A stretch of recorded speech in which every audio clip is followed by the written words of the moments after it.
Hello guys! Mapagpalang araw para sa inyong lahat. So guys, ang video po na ito ay ini-upload ko bilang maging inspirasyon po sa lahat. So, ito po yung bahay ng mother ko na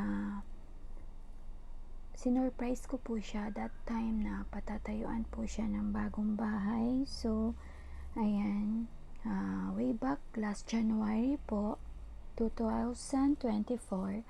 So, sinurprise ko po siya na ipag-iba yung bahay niya kasi po ganyan lang po yung bahay ng mother ko at dyan po nakikitira yung mga anak ko since na OFW po ako. So, ayun po, bali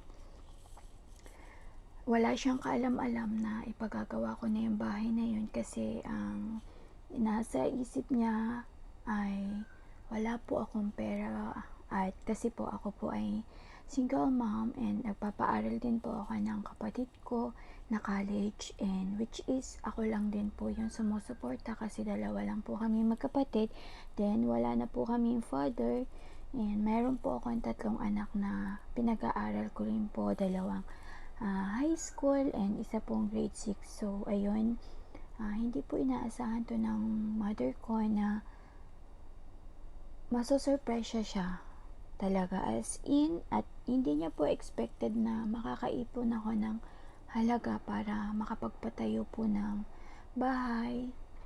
At sobrang blessed po ako kasi ang tagal ko pong ipinag-pray itong bagay na ito na at last hindi po ako tumigil ng pagpipray kay Lord at ibinigay naman po ito ni Lord. So ayan na guys, ito po yung starting na po yan. Ito po yung bahay ng mother ko. Makikita nyo po na typical na bahay po ng isang mahirap lang. Yes po, mahirap lang po kami, and kabilang po kami dun sa minsan po 2 beses lang kumain sa isang araw. Minsan po wala din o nangungutang. So ito po yung dahilan kung bakit nagporsigido po ako na maka-abroad para mapagawan po siya ng bahay, and the same time makabili din po ako ng lupa para sa kanya. So ito guys is yan yung lumang bahay ng mother ko na dyan po talaga nakatira yung aking mga anak. So ayan po, nagsisimula na po sila dyan. So bali mga pinsan ko po yung mga nakuha ko na manggagawa dito, and ayan po, napakasisipag naman po siya, and ito na po yung day 1 ng kanilang pag-layout. So ayan po,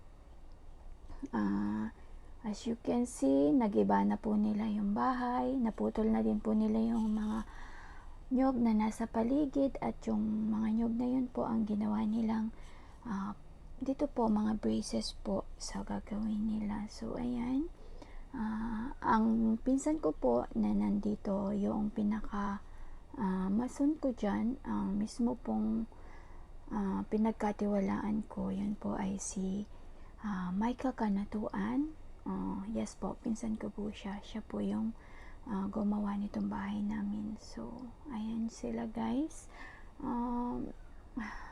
Actually, siya po ang nag-offer sa akin na parang siya rin po yung nagporsigido na magpagawa na ako kasi talaga pong nag-aano po ako dyan.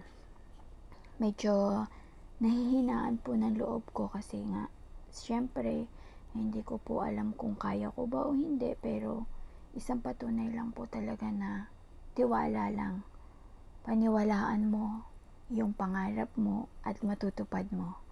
So ayan guys, nagsisimula na sila dyan.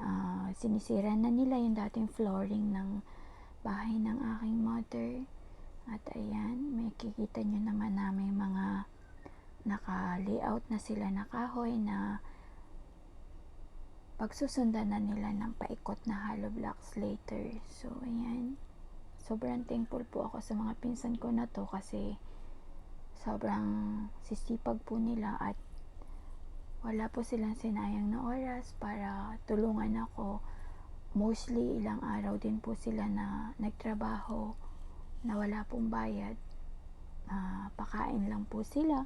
So sa probinsya po kasi guys is ganun po yung kapag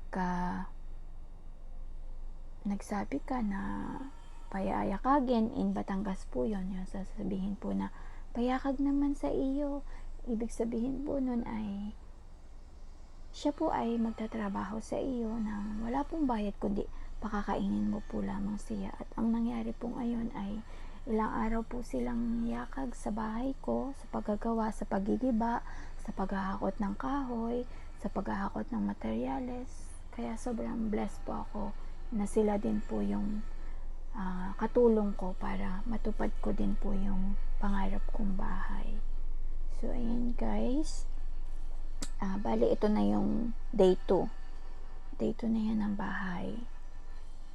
Medyo nahakot na rin po, pautay-utay yung mga hollow blocks, naalis na din po yung kahapon, meron pa po siyang merong bubong doon. Ang natira na lang po dyan ay yung pinaka CR na hindi po kasi pwedeng gibain kasi wala pong magagamit yung mga anak ko at yung nanay ko. So for the meanwhile, yung pong for the meantime, yung mga anak ko po at saka yung nanay ko is naka-stay lang po sila sa temporary na tent house. Doon lang po sila natutulog kasi nga po parang rush din po to yung paggagawa. So mabilis naman po. So ayan, yung aking mother dyan, ewan ko kung anong ginagawa niya dyan, parang may something siya. And then dyan pala yung lolo ko na kapatid ng mother ng aking inay. So ayan, nakikitingin po sila dyan. And then day 3 na po, ito na po yung pa day 3. So nakikita nyo po na yung mga hollow blocks po is nakapalitada na dyan. So ayan, nakikita nyo na po na may mga pattern na hollow blocks na nasimulan sila. Yan na po yung day 3. Yan. As you can see guys, talagang ang bilis nilang gumawa talaga.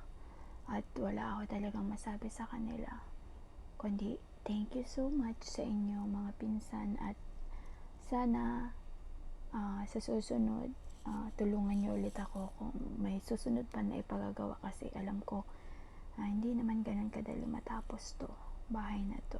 So yun lang, thank you at abangan po ang part 2.